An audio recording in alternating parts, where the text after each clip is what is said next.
चंद्रनगर राज्य, जहाँ 3 भाई रहते थे। बड़े का नाम भीमा, मंझला का नाम लल्लन और सबसे छोटे भाई का नाम था भोला। पिताजी गुजर चुके हैं, तीनों भाई का विवाह भी हो गया। आज तीनों भाई पिता की संपत्ति का बंटवारा कर रहे हैं। आहा, देखो भाई, मैं सबसे बड़ा हूँ, इसलिए मैं बंटवारे का काम करूँगा। बोलो, तुम लोगों को मंजूर है? भैया, मैं तो मंझला हूँ, आप जो बोलोगे मुझे स्वीकार है। भैया, आप दोनों तो मेरे बड़े भैया हो, मैं तो सबसे छोटा हूँ। आप लोग जो फैसला करोगे मैं उसे स्वीकार कर लूँगा। पिता के जाने के बाद आप दोनों को मैं पिता स्वरूप मानता हूँ। तो फिर ठीक है, सबसे पहले हम खेतों का बंटवारा करते हैं। देखो भाई, हमारे पास 2 खेत हैं और एक मेड़ है। हम लोग 3 भाई हैं, इसलिए 2 खेत में से एक मैं और एक मंझला लल्लन का होगा और बचा मेड़ छोटा भाई यानी कि भोले का होगा। अरे वाह, बहुत अच्छा निर्णय है भैया, मुझे मंजूर है। कहो भोला, तुम तो चुप हो गए, क्या तुम्हें मंजूर नहीं? नहीं नहीं भैया, आप जो कहेंगे वह मुझे मंजूर है। अच्छा तो ठीक है, अब बारी आती है हमारे पिताजी द्वारा लगाए गए आम के पेड़ का।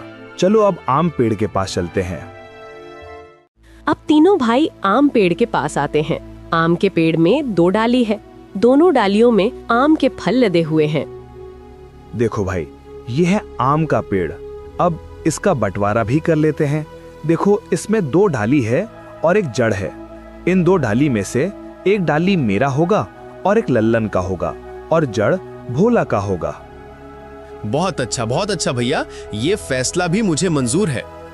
आप लोग तो बड़े हो, मैं तो सबसे छोटा हूँ। मैं भला आप लोगों के बात को कैसे टाल सकता हूँ? मुझे भी मंजूर है भैया। अब तीनों भाई घर के पास आते हैं। अब घर का बंटवारा भी होना है।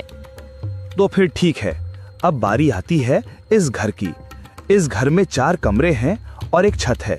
2 कमरा मेरा होगा और 2 कमरा लल्लन का, और जो खप्पर का छत बच जाएगा वो भोला का होगा।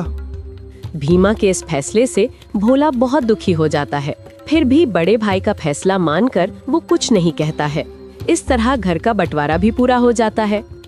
अरे भैया, खेत, पेड़ और घर के बाद और एक जरूरी चीज तो आप भूल ही गए। अरे लल्लन, वो क्या जरूरी चीज है जो मैं भूल गया हूँ? क्या तुम मुझे याद दिला सकते हो? भैया, पिताजी ने हम तीनों भाइयों के लिए कुछ रुपए पैसे भी तो छोड़ गए हैं, आप उसे कैसे भूल सकते हो? अरे हाँ, याद आया, जरा रुको, मैं अभी लेकर आता हूँ। बड़ा भाई भीमा घर के अंदर से एक मटका लेकर आता है, जिसमें कई सिक्के भरे थे और उनमें से कुछ पुराने जमाने के सिक्के भी थे। देखो भाइयों, इसमें से 2 प्रकार के सिक्के हैं। एक जो अभी वर्तमान में चल रही हैं, वहीं दूसरा जो हमारे दादा के दादा के दादा जमाने के हैं, यानी कि बहुत पुराने जमाने के सिक्के हैं, जो कि कुछ अजीब धातुओं के साथ बनाया गया है। तो भैया, अब इन सिक्कों का कैसे बंटवारा करोगे आप? तो सुनो, अभी के जमाने में जितने भी सिक्के चल रहे हैं, उन सिक्कों को मैं और मंझला भाई लल्लन का होगा, और जो सिक्के बहुत पुराने हैं, जो कि पुराने धातुओं से बनाए गए हैं, वो भोला का होगा। इस तरह दोनों भाई रुपए पैसे को भी ले जाते हैं। देखो भोला, पुराने जमाने के सिक्के में सिर्फ 4 ही सिक्के बचे हुए हैं। तुम चाहे तो इन 4 सिक्कों को ले जा सकते हो। और बहुत ही पुराने जमाने के 4 सिक्के भोला को देते हैं। भैया, आप दोनों तो सारे रुपये पैसे ले लिए। अगर मेरे तकदीर में ये सिर्फ 4 रुपया ही लिखा है तो मैं उसे स्वीकार करता हूँ। भोला अपने हिस्से के 4 सिक्कों को लेकर घर के अंदर जा ही रहा था कि तभी बड़ा भाई रोककर कहता है, अरे भोला, तू पगला गया है क्या? तूने सुना नहीं? बंटवारा हो गया है। अब इस घर में हम रहेंगे। तुम्हारा हिस्सा तो छत में है, तुमको तो बंटवारा छत में दिया गया है। अब तुम उस खप्पर छत में जाकर रह सकते हो। इस घर के अंदर अब तुम नहीं रह सकते। अब ये घर हम दोनों का हुआ। भैया, आप ही कैसी बातें कर रहे हो? मैं कहाँ जाऊँगा? मेरा तो अभी अभी शादी हुआ है, मैं कहाँ रहूँगा भैया? अरे भोला भाई, ये तो तुम्हें पहले सोचना था ना, जब बंटवारा चल रहा था। अब पछताए क्या करें जब चिड़िया चुग गई खेत। दोनों भाई ने भोला और उसकी पत्नी को घर से धक्के मारकर बाहर कर दिया।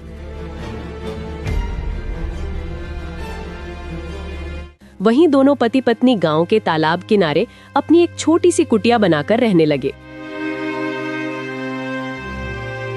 हे भगवान, यह हमारे साथ क्या हो रहा है? अब ना घर का रहे ना घाट का, कैसे चलेगा जीवन? 2 वक्त की रोटी तो छोड़ो, एक रोटी भी नसीब में नहीं है। अब रोते जाओ, जी भर के रोते रहो। अकल तो तुम्हारी घास चढ़ने गई थी, मेरी मती मारी गई थी जो मैंने तुम्हारे साथ विवाह किया। मेरी तो किस्मत ही खराब है। बड़े भाई बोलकर तुमने कुछ ज्यादा ही इज्जत दे दी। देख लिया नतीजा, अब भुगतो। पद्मा, वह दोनों मेरे बड़े भाई थे। अब बताओ भला, मैं उनसे कैसे सवाल जवाब करता? अच्छा, तुम्हारे बड़े भाइयों ने तो अपने छोटे भाई के लिए कुछ नहीं सोचा? सब कुछ तो रख लिया। तुम्हारे हिस्से में क्या दिया है? खेत के नाम पर मेड़ दिया है और पेड़ के नाम पर जड़ दिया है, घर के नाम पर छत दिया है और पैसे के नाम पर ये आदम जमाने के 4 सिक्के दिए हैं। पद्मा, अब बस भी करो, और कितनी ताने मारोगी? अब छोड़ो उन बातों को। चलो छोड़ दिया, अब बताओ आगे का क्या? क्या करोगे, क्या खाओगे, कुछ बताओगे मुझे? अब मैं क्या करूं पद्मा? अब तो मेरे पास कुछ भी नहीं है। एक काम करता हूँ, मैं मुखिया के पास इन पुराने सिक्कों को लेकर जाता हूँ। शायद इन सिक्कों के बदले मुझे कुछ नया सिक्का मिल जाए।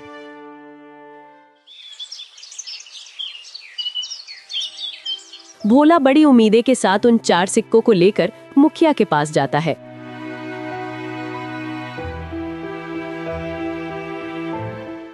अरे भोला, तुम यहाँ? बताओ कैसे आना हुआ? मुखिया जी, मेरे पास यह सिर्फ 4 सिक्के ही हैं। क्या आप इन सिक्के के बदले मुझे कुछ नए सिक्के दे सकते हैं? अरे भोला, ये सिक्के बेकार हैं। अब ये चलन में नहीं रहा। भला तुम्हें इन सिक्कों के बदले कौन पैसे देगा? सच में तुम बहुत भोला हो। अब मैं क्या करूं? हे भगवान, मैं तो बर्बाद हो गया। मेरा सब कुछ लुट गया। अब देखो भोला, मैंने भी तुम तीनों भाइयों के बंटवारे की बात सुनी है। सुनकर बहुत बुरा लगा। दोनों भाइयों ने तो सब कुछ ले लिया और बदले में तुम्हें कुछ नहीं दिया। ऊपर से उन निर्दयी भाइयों ने तुम्हें घर से भगा भी दिया। हे भगवान, ऐसा भाई तो दुश्मनों को भी ना मिले। अभी क्या करूं मुखिया जी? लगता है मेरी तकदीर में कुछ नहीं है। मेरा मर जाना ही ठीक है। तुम्हारी दुख मुझे देखा नहीं जाता भोला, पता नहीं क्यों। वैसे तो मैं किसी के ऊपर दया नहीं करता, फिर भी तुम्हारा दुख देखकर मेरे जैसे कठोर दिल भी आज पिघल गया। एक काम करो भोला, कल से तुम और तुम्हारी पत्नी मेरे खेतों पर काम करो। मैं जितना मजदूरी दूसरे मजदूरों को देता हूं, उससे ज्यादा मजदूरी मैं तुम दोनों को दूंगा। वैसे भी तुम्हारे पास अभी कोई काम नहीं है। हाँ मुखिया जी, मैं आपके यहाँ काम करूंगा। मेरी पत्नी भी काम करेगी। ठीक है भोला, तो फिर कल सुबह से खेत पर काम के लिए आ जाना। और ये तुम अपने सिक्के अपने पास ही रखो, शायद यही तुम्हारी 4 रुपए की तकदीर वाली निशानी है। भोला उदास होकर वापस अपने कुटिया पर आता है। भोला की पत्नी रास्ता देख रही थी। भोला अपनी पत्नी के पास आकर सारी बातें बताने लगता है। अब यही दिन देखना बाकी था। अब हमें दूसरे के खेतों में काम करना पड़ेगा। हाय रे मेरी किस्मत। अब देखो पद्मा, तुम ज्यादा ज्ञान मत दो। हमें काम मिला है, कल से काम पर जाना है। इस तरह दिन गुजरता गया। भोला और पद्मा अब मुखिया के खेतों पर काम करने लगे।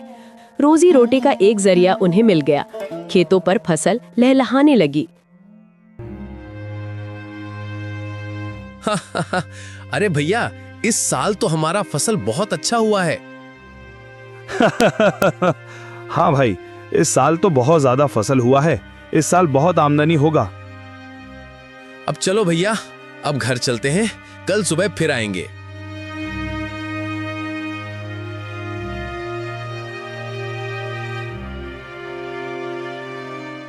अरे पद्मा, देखो सुबह से दोपहर हो गया है, खाने का वक्त आ गया है। चलो कुछ खा लेते हैं। वैसे आज खाने में क्या है पद्मा? घर में जो भी थी रूखी सूखी सब ले आई हूँ, जाकर ठूसो। थके हारे भोला और पद्मा दोनों खेत के एक किनारे में बैठकर खाना खाने लगते हैं। अरे पद्मा, क्या हुआ? तुम अचानक खाना क्यों बंद कर दी? नहीं नहीं, कुछ नहीं। मैं तो बस ऐसे ही कुछ सोच रही थी। क्यों पद्मा, क्या हुआ, बताओ भी। देखो ना, हम कितना काम करते हैं सुबह से लेकर शाम तक। ऐसा कब तक चलेगा? क्या तुम्हें नहीं लगता कि हमारा कोई संतान भी हो जो बुढ़ापे में हमारा सहारा हो? हाँ पद्मा, बार बार मैं भी यही सोचता हूँ, पर क्या करें, यह सब हमारे हाथ में नहीं, यह तो ऊपर वालों के हाथ में है। पता नहीं किस जन्म की सजा भुगत रही हूँ। भगवान ने तो हमसे मुंह मोड़ लिया है। बेघर होकर हम भटक रहे हैं। हमारे भाग्य में कुछ नहीं, न कोई संतान, न कोई जमीन जायदाद। हाँ पद्मा, अब तो भगवान पर भी भरोसा उठने लगा है। भोला और पद्मा दोनों बातें कर ही रहे थे कि तभी वहाँ अचानक एक चिड़िया आकर बैठ जाती है। अरे अरे, ये देखो तो, यह तो एक चिड़िया है, हमारे पास ही आकर बैठ गई। लगता है इसे भूख लगी है, हमें इसे कुछ खाने को देना चाहिए। हाँ पद्मा, तुम इसे कुछ खिला दो, शायद भूख के मारे यहाँ आ गया होगा। पद्मा ने उस चिड़िया को कुछ चावल देती है। चिड़िया कुछ देर पद्मा को देखती रहती है, फिर चिड़िया उस चावल को खाकर उड़ जाती है। अब चलो पद्मा, घर चलते हैं, शाम भी हो रहा है। भोला और पद्मा दोनों खेतों पर काम करने के बाद अपना कुटिया पर चले जाते हैं।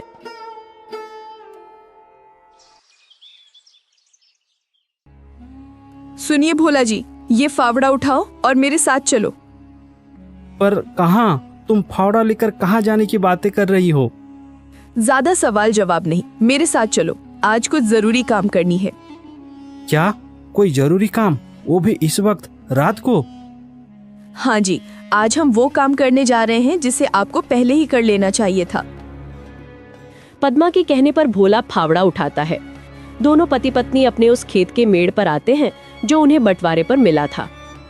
पद्मा, यह तो हमारा मेड़ है, और वहाँ पर जो फसल लगी है, जहाँ पानी भरा हुआ है, वह तो मेरे दोनों बड़े भाइयों का खेत है, और हम जहाँ खड़े हैं यही हमारा मेड़ है।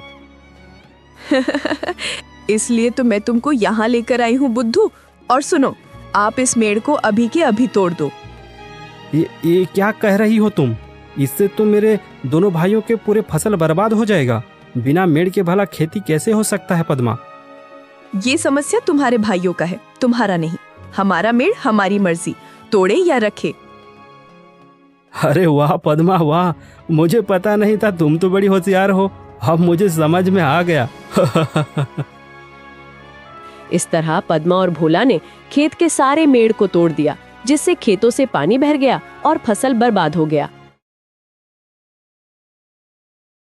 अगली सुबह जब दोनों भाई खेत पर पहुंचते हैं, हे भगवान, ये क्या हो गया? हमारे सभी फसल तो बर्बाद हो गया।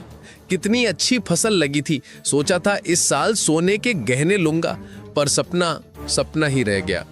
अरे भाई, हम दोनों तो बर्बाद हो गए रे। कितनी अच्छी फसल लगी थी, अब बिना पानी से सब सूख गया।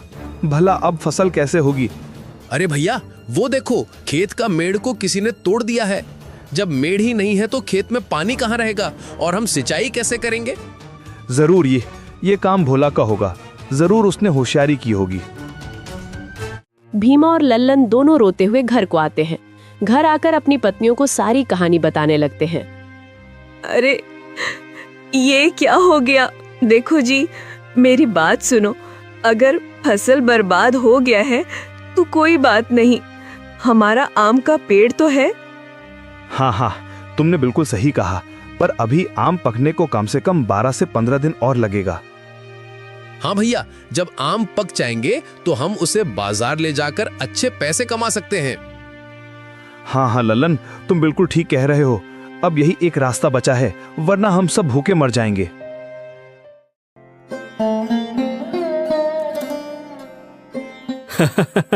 अरे पद्मा, तुम तो कमाल कर दिया, मेड़ तोड़ दिया। जैसी करनी वैसी भरनी, ये उन्हीं के कर्मों का फल है। सुनो जी, आज रात हमें और एक काम करना है। अरे पद्मा, इस बार क्या करना है? अरे बुद्धू, तुम अब देखते जाओ, वो तुम्हें शाम होने के बाद ही बताऊंगी। जैसे ही शाम हुआ, पद्मा और भोला दोनों कुल्हाड़ी लेकर उस आम के पेड़ के नीचे पहुंच जाते हैं जो उन्हें बंटवारे पर मिला था। सुनो जी, क्या यही वो आम का पेड़ है? हाँ पद्मा, यही तो बंटवारे वाला आम का पेड़ है। एक डाल पर बड़े भैया और एक डाल पर मंझला भैया का अधिकार है। तो फिर हमारा हिस्सा कौन सा है? अरे पद्मा, मैंने तो पहले ही तुम्हें बता दिया था कि हमारा हिस्सा सिर्फ जड़ है, इसके अलावा और कुछ भी नहीं। तो फिर ठीक है, इस पेड़ का जड़ तो हमारा है, इसलिए इस जड़ को रखे या काटे हमारी अपनी मर्जी। दोनों पति पत्नी आम के पेड़ को काट देते हैं। आम का पेड़ नीचे जमीन पर गिर जाता है। एक जोरदार आवाज होता है। भीमा और लल्लन दौड़कर पेड़ के पास आते हैं। भोला और पद्मा को दोनों भाई पकड़ लेते हैं। अच्छा, तो तू है भोला, तू हमसे बदला ले रहा है। आज तो तेरा खैर नहीं, तुझे तो इसकी सजा जरूर मिलेगी। अरे रुको भैया, हम इन दोनों को राजा के पास ले चलते हैं और इनको कौड़े की मार वाला सजा दिलवाते हैं। हाँ, बिल्कुल ठीक कहा लल्लन तुमने। भोला और पद्मा को दोनों भाई रात भर कमरे में बांध कर रखते हैं।